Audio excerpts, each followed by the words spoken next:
पंचायत पऊनगला गांव पऊनगला के निवासियों को, बड़े बुजुर्गों को, नौजवान साथियों को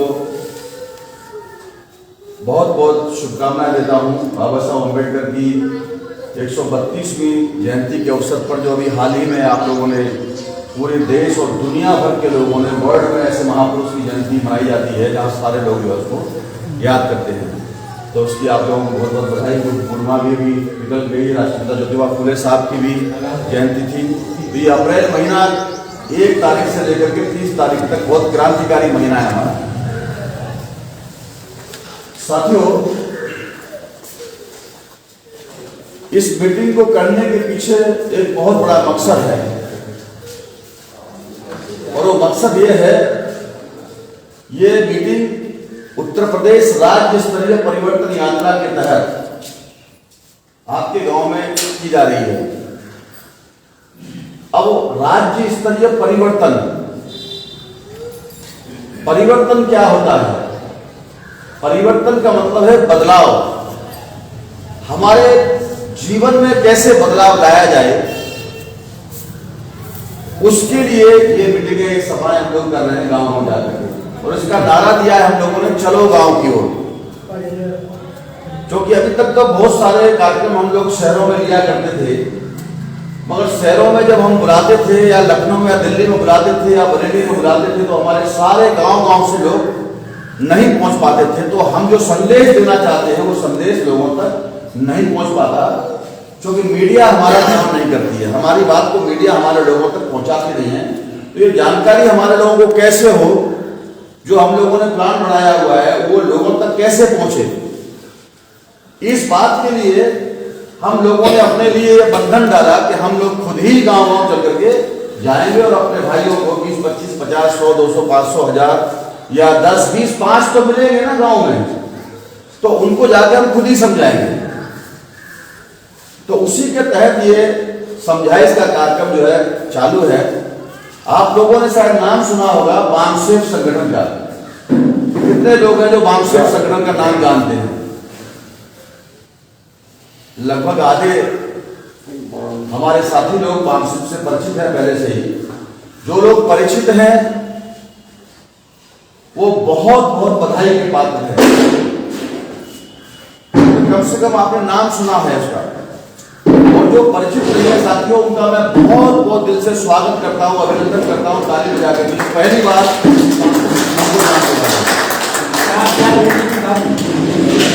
हमारे साथियों, ये वामसेफ संगठन जैसे हमने आपको परिचय दिया और आपने परिचय दिया, तो मैंने अपना नाम आपको प्रवेंद्र प्रताप सिंह बताया, राष्ट्रीय प्रचारक वामसेफ, पूरा नाम बताया। अब मुझे आप छोटे नाम से भी पुकार बुला सकते हैं, पीपीएस। छोटा हो गया ना, हर एक अक्षर का एक एक नंबर ले लिया, एक एक अक्षर ले लिया, पूरे स्पेलिंग का। पी माने प्रवेंद्र, प्रताप माने पी, फिर उसके बाद में एस, पीपीएस से पुकार सकते कि नहीं? वैसे ये जो वामसेफ है वो छोटा नाम है, जो अंग्रेजी के 6 अक्षरों से मिलाकर के बनाया हुआ नाम है। सबसे पहला अक्षर है बी, दूसरा है ए, तीसरा है एम, सी, ई, एफ, अर्थात BAMCEF, ये 6 अक्षर है इसके। और हर एक अक्षर का अपना एक मतलब है, अपना एक मीनिंग है। पहला अक्षर बी है, तो बी का मतलब क्या है? B for backward. अब आपको बैकवर्ड समझ में आ रहा होगा, बैकवर्ड क्या होता है? हिंदी में इसको हम पिछड़ा कहते हैं। तो पिछड़ा कौन कौन है हमारे देश में? क्या केवल ओबीसी के लोग ही पिछड़े हैं? नहीं, उनसे भी ज्यादा पिछड़े हुए लोग एससी और एसटी के हैं। तो ये जो बी फॉर बैकवर्ड शब्द है, संगठन का पहला नाम है, पहला अक्षर है, वो 3 वर्गों के लिए उपयोग में लाया गया शब्द है। Number 1 schedule caste, number 2 schedule tribe, number 3 OBC, अर्थात अनुसूचित जाति, अनुसूचित जनजाति, आदिवासी और ओबीसी, ये तीनों वर्गों के लोग जो है पिछड़े हैं। तो तीनों के लिए बैकवर्ड शब्द का उपयोग किया गया। दूसरा अक्षर ए एंड। और कौन है इन SC ST OBC के अलावा और भी कोई पिछड़ा है देश में? तो तीसरा अक्षर एम फॉर माइनॉरिटी होता है। माइनॉरिटी का अर्थ होता है अल्पसंख्यक, जिनकी संख्या कम कम है, थोड़ी थोड़ी, जो अलग अलग धर्म और अलग अलग पंथों को मानने वाले लोग हैं, दैट इज माइनॉरिटी। जैसे मुसलमान हैं, सिख हैं, बुद्धिस्ट हैं, ईसाई हैं, जैन हैं, लिंगायत हैं, जो अलग अलग धर्म और पंथों को मानते हैं। मानते कि नहीं मानते? वो भी पिछड़े हुए हैं। SC ST OBC के साथ साथ में वो भी पिछड़े हैं। अब आगे का है सी। सी का मतलब होता है एक कम्युनिटी, एक समुदाय। किन लोगों का? ई का मतलब होता है एम्प्लॉइज, कर्मचारी, अधिकारी। तो ये जो संगठन है, ये जो महासंघ है, ये केवल मात्र अनुसूचित जाति, अनुसूचित जनजाति, अन्य पिछड़ा वर्ग और इनमें से जो धर्म परिवर्तित हो गए आज से पहले, बहुत हजारों साल पहले कालांतर में, मुसलमान बन गए, सिख बन गए, ईसाई बन गए, जैन बन गए, उन समाज के लोगों में से जो पढ़ा लिखा वर्ग पैदा हुआ, अधिकारी, कर्मचारी। 1950 के बाद में जब भारत का संविधान लागू हुआ, तो उस संविधान की वजह से हमारे लोगों को पढ़ने का अधिकार मिला। उससे पहले पढ़ने का अधिकार नहीं था। पढ़ाने का अधिकार मिला, शस्त्र रखने का अधिकार मिला, संपत्ति रखने का अधिकार मिला। तो ऐसे जो बहुत सारे अधिकार संविधान बनने के बाद में, लागू होने के बाद हमारे लोगों को अधिकार मिले, तो हमारे लोगों को अवसर मिला। जब अवसर मिला तो फिर हमारे लोग कर्मचारी अधिकारी बने। अब कर्मचारी अधिकारी जो बन गए, उन लोगों ने सोचा कि हमारा तो कल्याण हो गया। अनपढ़ लोगों ने लड़ाई लड़ी, संघर्ष किया। उस संघर्ष की वजह से हम लोग तो पढ़ लिख गए, हमारा तो कल्याण हो गया। अब हमारे पीछे जो बहुत सारे समाज के लोग रह गए, हमारी जाति जाति के लोग, हमारे समाज के लोग, उनका भी कल्याण हमको करना होगा। क्योंकि अब तो हम पढ़े लिखे बुद्धि भी हो गए। अनपढ़ लोगों ने आंदोलन चलाया तो हम पढ़े लिखे हो गए। अब हमारी ये जिम्मेदारी बनती है कि हम पढ़े लिखे लोग अपने पीछे रह गए भाइयों को सही क्या है, गलत क्या है, इस बात की जानकारी देने का काम करें और उनको भी आगे लाने का काम करें। तो ऐसे कर्मचारी लोगों ने ये महासंघ बनाया, जिसका आखिरी अक्षर F है। F का मतलब फेडरेशन यानी महासंघ। उसको हम एक लाइन में कहते हैं मानसेफ। पूरा नाम पुकारूं मैं तो ये अनुसूचित जाति, जनजाति, अन्य पिछड़ा वर्ग और इनसे धर्म परिवर्तित जो मुस्लिम, ईसाई, बुद्धिस्ट, जैन हैं, उन लोगों के अधिकारी कर्मचारियों का एक ये महासंघ है, एक रजिस्टर्ड ऑर्गेनाइजेशन है, जिसके आज की तारीख में राष्ट्रीय और अंतर्राष्ट्रीय स्तर पर जो राष्ट्रीय अध्यक्ष है, अंतर्राष्ट्रीय अध्यक्ष है, वो माननीय वामन मेश्राम साहब है, जो लगभग 19 साल की उम्र से और अभी 66 साल कंप्लीट कर लिया है उन्होंने। 66 साल के हो गए हैं। 19 साल से 66 साल तक एक दिन भी कहीं पर रुके नहीं है। लगातार 3, 4, 5 घंटे की मीटिंग लिया, उसके बाद में आगे के जिले में गए, अन्य राज्य में गए। ऐसे इतने लंबे समय से 48 साल से ये मिशन चल रहा है। इसका फायदा क्या हुआ? पूरा राष्ट्रव्यापी संगठन हमारा खड़ा हो गया। मगर जितना हमको चाहिए उतना अभी हुआ नहीं है। जो रह गया है 6 लाख गांव में जाने का, लगभग 3.5 लाख गांव तो हम लोग पहुंच चुके हैं संगठन के माध्यम से। अभी 6 लाख गांव तक पहुंचना है। तो जो रह गया है इन 48 सालों में यहां तक पहुंच गए, तो अब जो है, अब जल्द ही 1 1.5 साल 2 साल के अंदर में हम लोग पूरे भारत में फैल जाएंगे, लोगों को संगठित कर सकते हैं। अभी अधिकारी कर्मचारी कैसे पैदा हुए? देखो, आप लोग 10-20 किलो दूध लीजिए, वो दूध को किसी भगोने में रखिए और उसके नीचे आग लगाइए। तो जब आग जलेगी तो दूध में क्या होगा? गर्म होगा, खौल आएगी। एकदम खोल जाएगा दूध। जब आग लगाते रहेंगे उसके अंदर में तो खोलते खोलते खोलते खोलते फिर कुछ समय के बाद में उसमें एक मोटी परत पकड़ी मलाई जम जाएगी। जमती कि नहीं जमती है?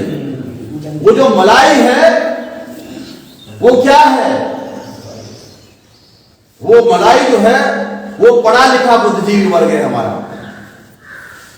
सारे दूध ने संघर्ष किया, सारा दूध ने अपने आप को जलाया, नीचे से आग लगी हुई है, तो जलने की वजह से उसमें एक मोटी परत पड़ी। ऐसे ही हमारे अनपढ़ लोगों ने जब बाबा साहब अम्बेडकर का साथ दिया, हमारे संत और गुरुओं ने जब समाज का अनपढ़ होने के बाद भी, अब जैसे एक आध एग्जाम्पल देता हूं आपको, संत कबीर साहब का नाम आप लोग सभी लोग जानते होंगे, राष्ट्र संत हमारे महान पुरखा। वो क्या कहते हैं? उनका एक कथन है, उनका एक दोहा है, उनका एक वाणी है। वो कहते हैं, पाथर पूजे हर मिले तो मैं पूजूं पहाड़, तापे तो चाकी भली पीस खाए संसार। कंकड़ पत्थर जोड़ के मस्जिद दही बनाए, तापे मुल्ला बाग दे का बहरा हुआ पूजा। समझ? रसरी आवत जात से सिल पर परत निशान होता है नहीं होता है? रस्सी एक कच्ची रस्सी होती है, बस केवल वो पत्थर पे जब चलती है ऊपर से घिसती है, जब कुआं से पानी निकालते थे आप लोग, तो पत्थर कठोर पत्थर पे भी निशान डालती है। अनपढ़ लोगों ने, अनपढ़ महापुरुषों ने, हमारे संत और गुरुओं ने समाज का नेतृत्व किया कि नहीं किया? दोस्त और दुश्मन की पहचान बताई। गुरु रविदास जी महाराज क्या कहते हैं? ऐसा चाहूं राज में जहां सबन को मिले अन्न, छोट बड़े सब सम बसे रविदास रहे प्रसन्न। इसका मतलब उनके समय में सबको अन्न खाने को नहीं मिलता था। 200% सच्चाई है। जब बैल जो है दाएं करते थे खेती में, खेती किसानी जब होती थी, तो वो दाएं करने के बाद वो डायरेक्ट अनाज को खाते थे, सीधा अनाज खाते थे, तो उनका गोबर में अनाज निकल जाता था। वो गोबर भी धो करके हमारे लोग खाते थे, अनाज निकाल करके। इतना भयंकर दर्दनाक हादसा हमारे उस समय हमारे पूर्वजों के साथ क्या हुआ, यानी खाने को सबको अन्न नहीं मिलता था। तब रविदास जी ने हमारे लोगों को जोड़ने का काम, जगाने का काम किया। साथियों, तो सारा दूध ने संघर्ष किया, मोटी परत पड़ी, सारे समाज ने लड़ाई संघर्ष किया इन ऊंची जाति के लोगों के साथ में। तब हमारा पढ़ा लिखा एक वर्ग पैदा हुआ, वो मलाई थी। अब वो मलाई का काम क्या होता है? बाकी के दूध के नीचे रक्षा करना होता है कि नहीं होता है? अगर मान लीजिए कोई मच्छर, कोई मक्खी, कोई कीड़ा मकोड़ा अगर गिर जाता है उस परत के ऊपर, उस मलाई के ऊपर भगोने में, तो सारा दूध खराब होता है क्या? सारा दूध खराब तो होता नहीं ना। उतना ही पाक, उतना ही मक्खी मच्छर को उठा करके उतना ही निकाल के वहां से हटा देते हैं, सारा दूध सुरक्षित रहता है। अगर हमारे समाज पर अन्याय होता है, अत्याचार होता है, कोई पिटाई करता है, कोई उनको सताने का काम करता है, तो ये जो हमारा एसपी, कप्तान, डीएम जो बैठे हुए लोग हैं, संविधान के तहत उनकी रक्षा करते कि नहीं करते? करते हैं ना। तो ये है पढ़ा लिखा बुद्धिजीवी वर्ग। तो बांसेप के लोगों ने सोचा कि अब हम समाज का नेतृत्व करेंगे, तब जाकर के बांसेप नाम का संगठन बनाया। साथियों, ये सारे देश भर में अभी चल रहा है, और इसको बनाने वाले 3 महापुरुष थे। नंबर 1 आदरणीय डी.के. खाबड़े साहब, महाराष्ट्र के रहने वाले थे। मान्यवर कैशीराम साहब और दीना भाना जी, ये 3 महापुरुषों ने मिलकर के बांसेप नाम का संगठन बनाया। क्यों बनाया? क्या जरूरत पड़ी? तो जरूरत यह थी दोस्तों, ये महापुरुष जो है, ये देश के अंदर में एक बहुत बड़ा बदलाव लाना चाहते थे, परिवर्तन करना चाहते थे, और बगैर संगठित शक्ति के कोई भी दुनिया में परिवर्तन नहीं होता है।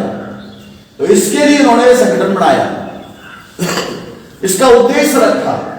इसका मकसद क्या है? कोई भी संगठन बनाने के पहले उसका उद्देश्य, उसका मकसद होता है, और वो उद्देश्य है व्यवस्था परिवर्तन। इस देश की सड़ी गली व्यवस्था में हम सुधार नहीं करना चाहते हैं, एकदम बदलना चाहते हैं। तो व्यवस्था परिवर्तन हमारा लक्ष्य है, मगर यह होने के लिए 3 शर्तों से हमको गुजरना पड़ेगा। व्यवस्था परिवर्तन तभी होगा जब ये 3 रास्ते पहले हमारे मजबूत हो जाएंगे। इससे पहले हमको सत्ता परिवर्तन करना होगा। सत्ता समझते हैं? सरकार बनानी होगी अपनी, सत्ता बदलनी होगी। जैसे कांग्रेस की सत्ता हुआ करती थी, 57 साल तक देश में छत्र राज किया, तो काशीराम साहब ने जब ये संगठन बनाया तो कांग्रेस की सत्ता गई कि नहीं गई? गई ना, हारी कि नहीं हारी? उत्तर प्रदेश के अंदर में कभी सपा की गवर्नमेंट तो कभी बसपा की गवर्नमेंट। ये बात अलग है कि वो देश में भी बदलाव नहीं हो पाया, मगर होगा। 4-4, 5-5 बार मुख्यमंत्री SC, ST, OBC माइनॉरिटी के लोग बने गए, बने कि नहीं बने? बदलाव हुआ। तो ये सत्ता परिवर्तन करना होगा। अब ये सत्ता परिवर्तन से पहले समाज परिवर्तन करना होगा, समाज को बदलना होगा। इससे भी पहले, समाज बनाने से पहले हमको व्यक्ति के विचार में परिवर्तन करना होगा।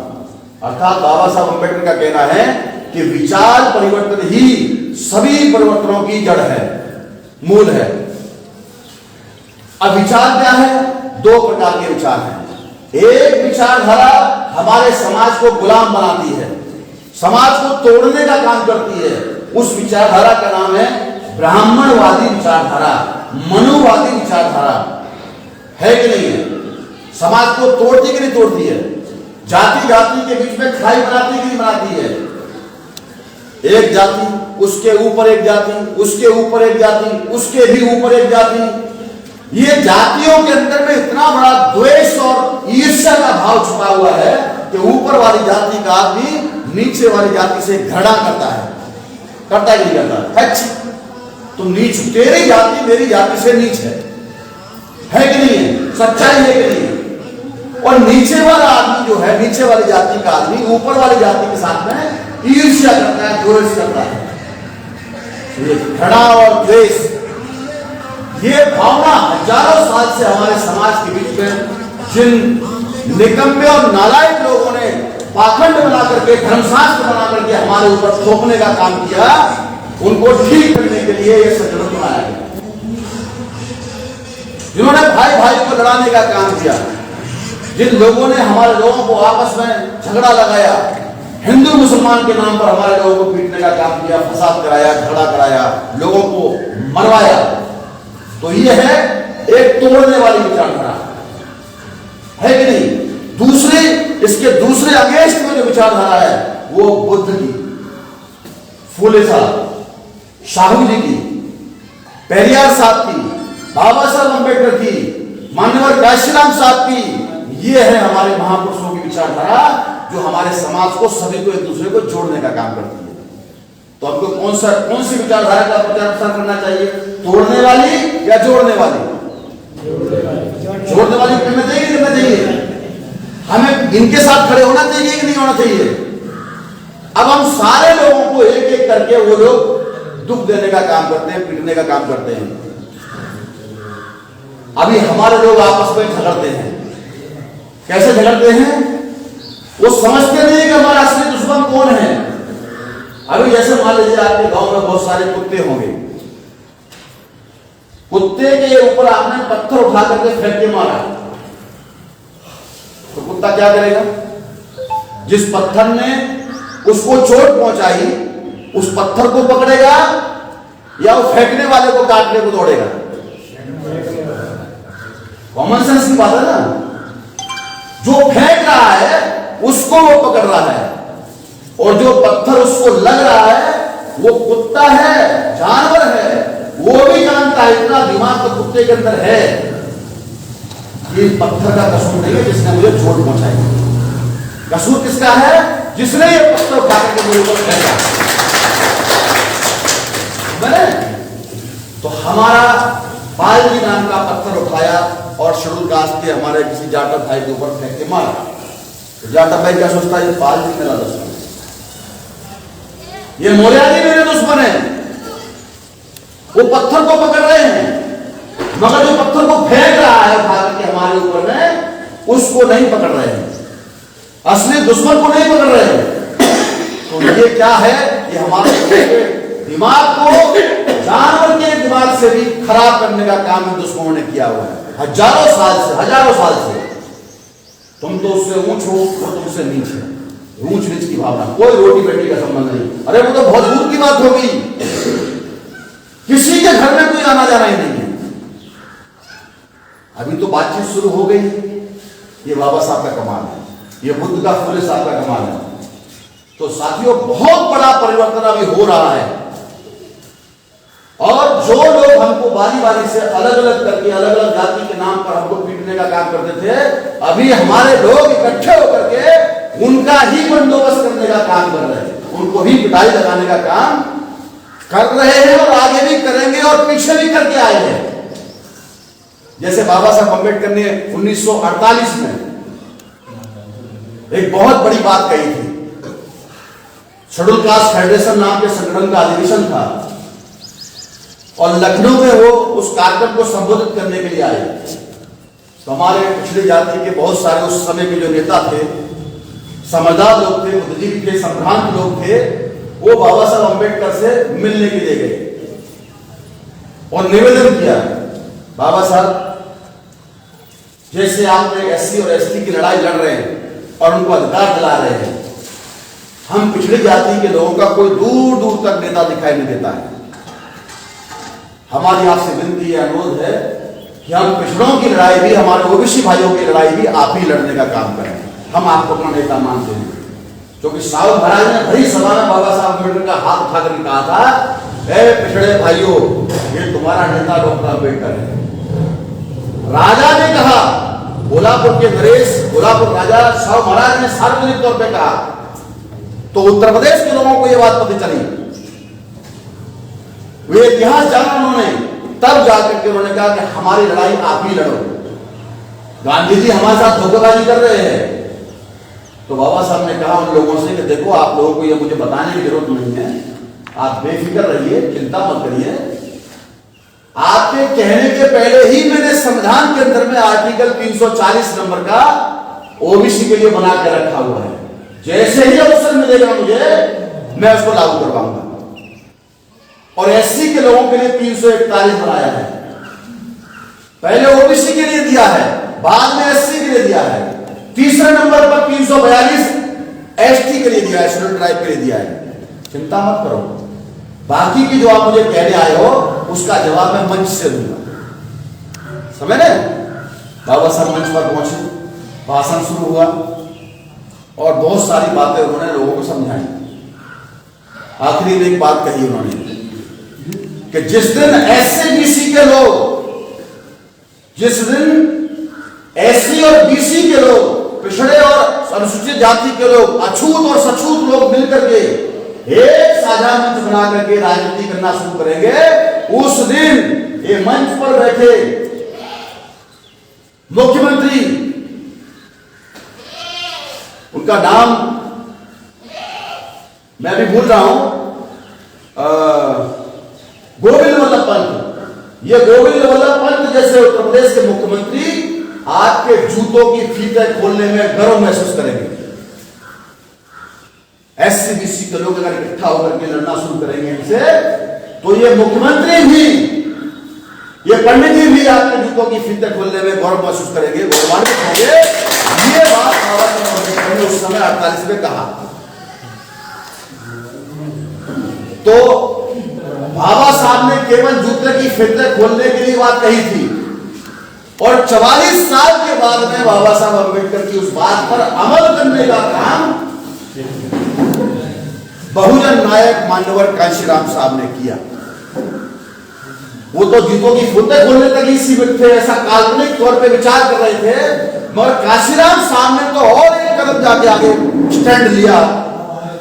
बाबूजी को पता होगा, जो बहुत सारे लोग जानते हैं, समझते हैं, उन्होंने उत्तर प्रदेश की विधानसभा के अंदर में वो काम करके दिखाया जो आज तक किसी ने नहीं किया। क्या किया ऐसा? उन्होंने मुलायम सिंह यादव जी को मुख्यमंत्री बनाया। मान्यवर कांशीराम जी ने मुलायम सिंह यादव जी को मुख्यमंत्री घोषित किया, मुख्यमंत्री बन गए, चुनाव जीत गए। मिले मुलायम कांशीराम, हवा मिल गए जय श्री राम, ये नारा देश प्रदेश में लगने लगा। मिलीजुली सरकार बनी कि नहीं बनी? जब सरकार बनी तो विपक्ष में बैठे हुए भाजपा के गुंडे उन सरकारों को चलने नहीं दे रहे थे। मुलायम सिंह यादव को विधानसभा के सदन को नहीं चलने दे रहे थे। मुलायम सिंह जी मुख्यमंत्री होने के बाद परेशान थे। वो कह रहे थे काशीराम जी, मान्यवर साहब, ये बीजेपी के लोग सदन को नहीं चलने दे रहे हैं, अवरोध पैदा करते हैं, हंगामा काटते हैं, क्या करना होगा कुछ बताइए। तो काशीराम जी ने समझाया उनको, अरे कैसी बात करते हो आप, अरे तुम मुख्यमंत्री हो इस सूबे के, भारत के सबसे बड़े राज्य के मुख्यमंत्री हो नेताजी,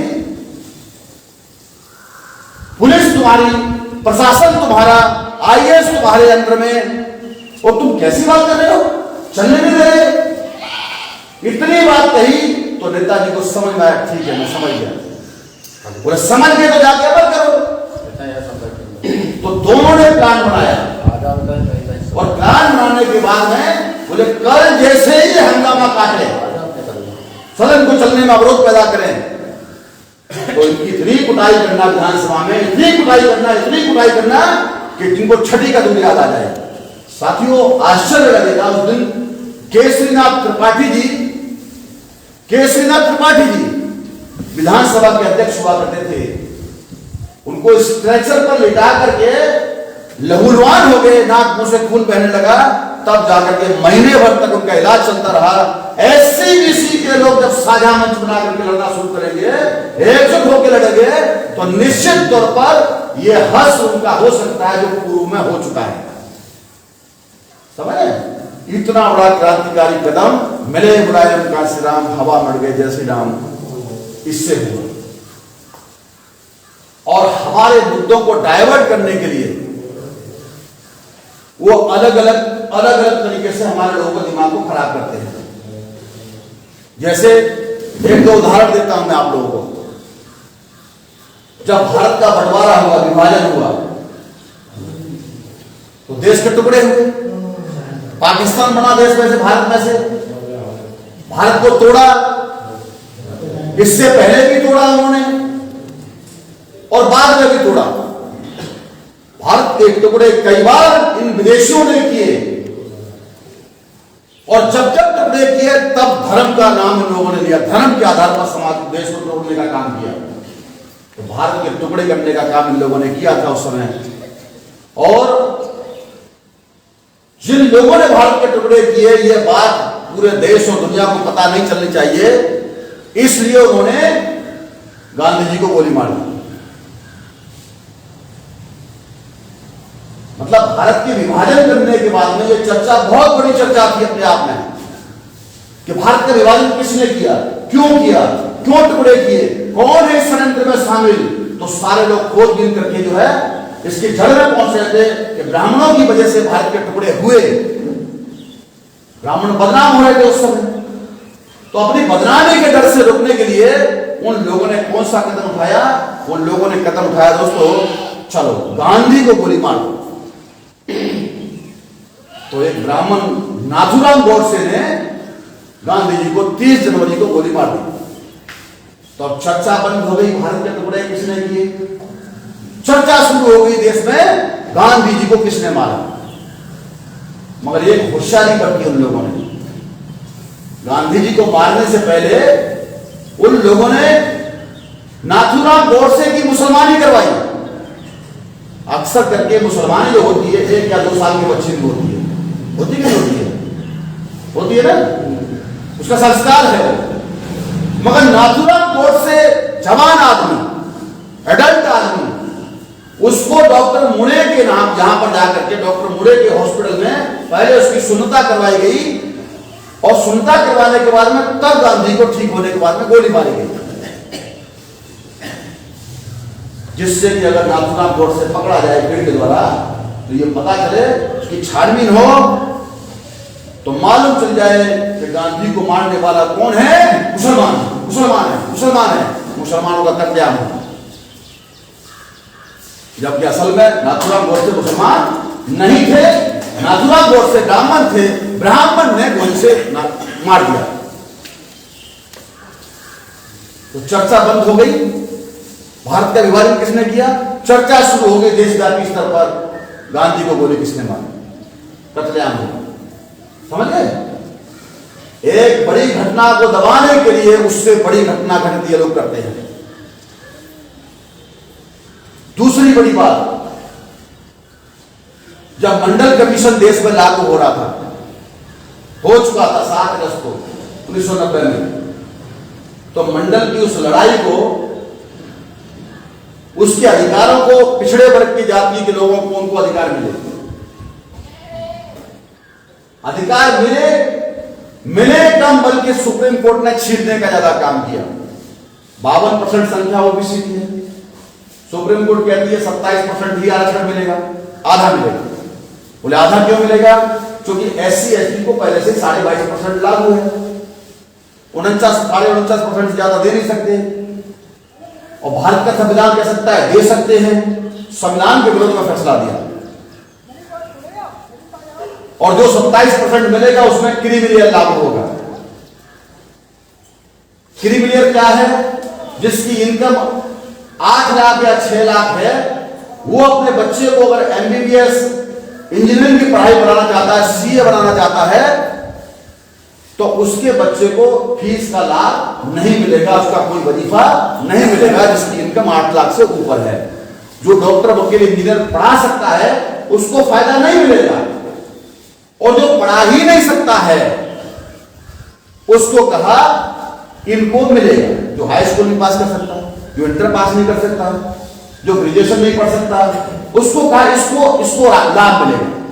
मतलब जिसके पास दांत हैं उसको चने नहीं मिलेंगे खाने को, और जिसके पास दांत नहीं है उसको यह कहकर के चढ़ाया जाएगा चने खाओगे, यानी इसको मिलेगा आरक्षण ओबीसी का। तो सुप्रीम कोर्ट ने हमारे साथ में धोखाबाजी करने का काम किया उस समय। ये ओबीसी के विरोध का मामला था। इस बात की चर्चा जो मैं आज आपके सामने कर रहा हूं, ओबीसी भाई हमारे बैठे होंगे इसमें, ये चर्चा 1992 में होनी चाहिए थी। 8 साल उधर और 23 साल उधर, 32 साल 33 साल पहले इस बात की चर्चा पूरे भारत में होनी चाहिए थी।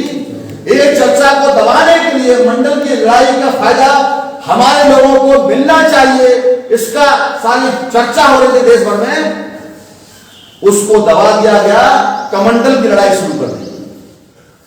इन भाजपाइयों ने, आरएसएस के लोगों ने, बजरंग दल, विश्व हिंदू परिषद के लोगों ने आडवाणी की रथ यात्रा लेकर के निकल पड़े और हमारे ओबीसी भाइयों को भड़काया और कहा हम आपके राम का मंदिर बनाना चाहते हैं, मगर मुसलमान है कि बनने नहीं देना चाहते हैं।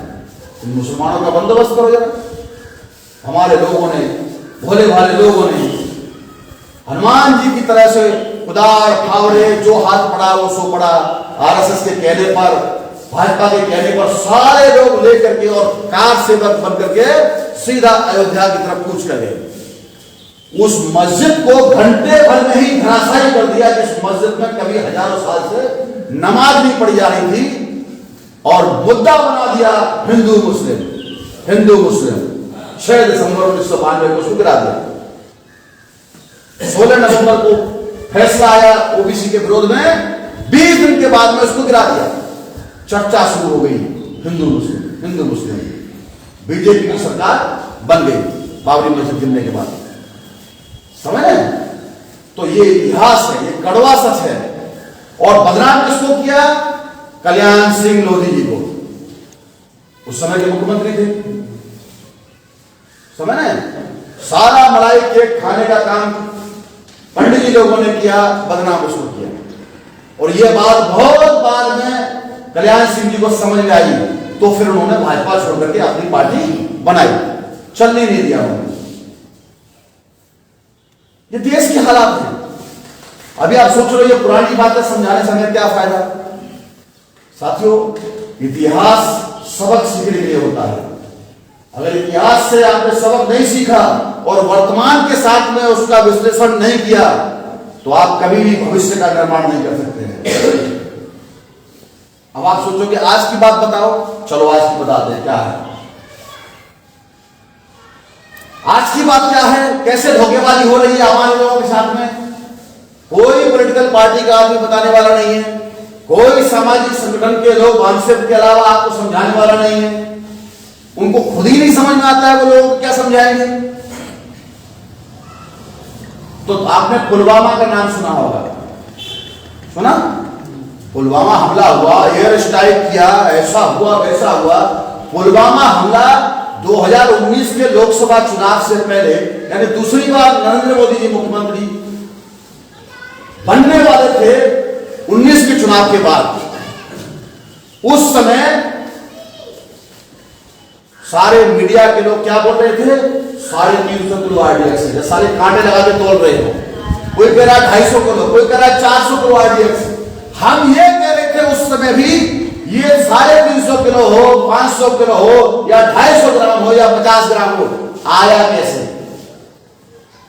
गुजरात की वो गाड़ी नंबर था, भारत में आया कैसे? भारत सरकार, नरेंद्र मोदी जी प्रधानमंत्री, सारा मंत्रिमंडल उनके नियंत्रण में, होम मिनिस्ट्री उनके नियंत्रण में, सीबीआई, आईबी, रॉ, सारी सुरक्षा एजेंसियां उनके नियंत्रण में। आरडीएक्स आया कैसे, चाहे वो 50 ग्राम से? सरकार क्या कर रही थी? और आगे 8 दिन पहले सुरक्षा एजेंसियों ने उसकी खबर दिया। उस समय के तत्कालीन गवर्नर सत्यपाल मलिक जी हुआ करते थे, जो अभी आजकल आप टीवी में देख रहे होंगे, सुन रहे होंगे। ये उस समय गवर्नर थे, राज्यपाल थे जम्मू कश्मीर के। 8 दिन पहले खबर मिली कि हमारे लोग जवानों को खतरा है। उन जवानों ने, उनके अधिकारियों ने कहा हमको एयरलिफ्ट कराया जाए, हमको जहाज से यहां से उठा करके भेजा जाए।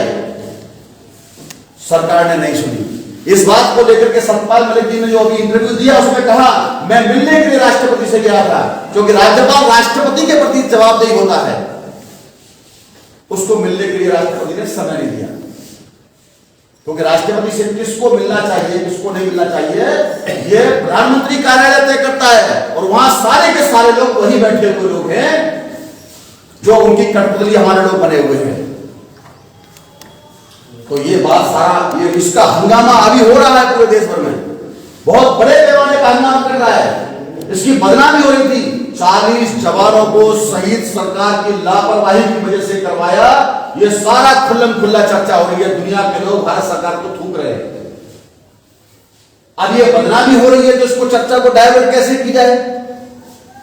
ऊपर से कर्नाटक राज्य का चुनाव भी है अभी, कैसे लोगों के दिमाग को बदला जाए? तो उन्होंने हिंदू मुस्लिम कराने का फिर से फैसला लिया और योगी जी से सदन में बयान दिलवाया, मिट्टी में मिला देंगे। समझ रहे राजनीति कैसे होती है? मिट्टी, अपराधियों को मिट्टी में मिला देंगे। ठीक है, मिला तो कोई बात नहीं, जिसने गुनाह किया उसको सजा मिलनी चाहिए, भारत का संविधान है। जिसने मर्डर किया, जिसने हत्या किया है, हम किसी भी अपराधी के समर्थन में नहीं है, और उसको सजाए मौत का प्रावधान भारत के संविधान में है कि नहीं है? कोई अपराधी है, सजाए मौत की प्रावधान है कि नहीं है? तो संविधान के तहत उसको सजा मिलनी चाहिए, नहीं मिली। ठान ठान करके उसकी गलपटी में लगा करके और गोली मार दी अतीक अहमद को, समझ? और गोली मारने का बकायदा पुलिस खड़ी है, हाथ बांधे देख रही है, और लोग गोली मार रहे हैं कनपटी पर, और फिर मारने के बाद में ऐसे हाथ लेकर खड़े हो रहे हैं। ये सारा सोशल मीडिया में देख रहे हैं हम लोग। फिर पिस्टल वहां रहती है, उसको वहां से उठाया पुलिस वाले ने, उसको दूसरी जगह पर रखा। ये सारा एकदम ड्रामा चल रहा है, पूरा नौटंकी। ये जो सोशल मीडिया की खबरें हैं, इस पे आप लोग सभी लोग देख रहे होंगे। कहां है लोकतंत्र?